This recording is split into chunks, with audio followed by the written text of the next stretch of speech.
Ang biyernes ng buwan mga bossing ko ng January ng 2025 mga bossing ko ay mainam na subukan nyo po itong gawin sa pamamagitan ng asin. Ang asin mga bossing ko ay isa sa mga very powerful na humihigop ng kamalasan sa buhay po natin or para sa buong pamilya. Kaya dapat yung asin ay wag kang magpapawala mga bossing ko sa harapan ng bahay po ninyo or kaya po sa inyo pong center table or pwede rin naman ito sa dining table at ganoon din po mga bossing ko sa kwarto po ninyo. Proven po ito mga bossing. Lalo na kung ikaw po ay maraming pagkakautang or kaya po mga bossing ko ay ang dami mong problema sa inyo pong pamilya. Wag kang magpapawala mga bossing ko ng asin. Ang asin ay isa sa mga subok na napakaswerte. Ang asin ay isa sa swerte sa pagdating sa usapin ng negosyo.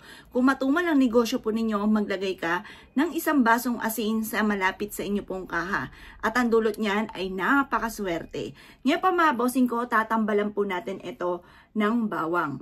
Ang bawang mga bossing ko ay isa sa mga subok na napakaswerte pagdating sa usapin mga bossing ko ng pagbibigay ng mga blessing. Ako pa mga bossing ko ay dito ako nagsimula sa bawang mga bossing ko at ganoon din po sa shell at dahon ng laurel na aking binidyo po sa inyo. Napaka-epektibo po niya mga bossing. Ito pa mga bossing ko ay inilagay ko lang sa wallet ko. Pero ito ngayon mga bossing ko, kung nais naman ninyo na lumevel up ang swerte ninyo, makabayad ka sa mga pagkakautang, magtuloy-tuloy na pasok ng swerte, wag kang magpapawala nito mga bossing ko sa inyo pong hapagkainan or kaya po sa center table at lalo-lalo na sa harapan ng inyong tahanan or kaya po sa inyong negosyo mga bossing.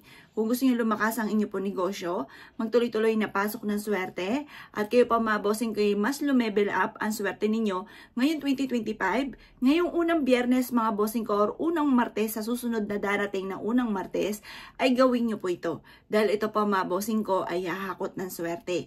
Kung marami kang mga kamalasan na pinagdadaanan, huwag mo na yung pagtiisan pa. Marami tayong mga iba't ibang mga pamamaraan para imbis na kamalasan ay puro kaswertehan naman ang darating po sa inyo. Subukan nyo po ito at isa rin po ito sa mga paborito ko na napakaswerte mga bossing. Kung kayo po hindi pa nakakagawa ng ganito, gumawa na po kayo at sa umaga nyo siya gagawin.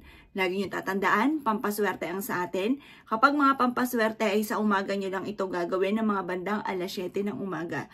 Kapag naman po mga bossing kong black magic, yan po ay sa hapon at alas 5 ng hapon. Pero syempre, hindi natin yan ituturo at hindi rin natin gagawin po yan.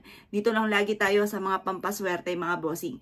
Ngayon pa mga bossing ko mainam, nagagawin nyo po ito kung hindi po biyernes, ay martes mga bossing. Lalo na sa mga unang araw at huling araw mga bossing ko ng buwan. Kada buwan na mga sumasapit mga bossing. Subukan nyo po ito kung nais ninyong lumevel up. Ang swerte po ninyo mga bossing ko ngayon darating or ngayong panahon na ito. Kasi 2025 na. Ngayong buong taon na ito mga bossing. Para kayo po ay laging siksik-liglig at umapaw. At maraming blessing ang dumating. Kaya ako kinaniwala at nais po itong gawin mga bossing. Good luck po sa inyo po lahat.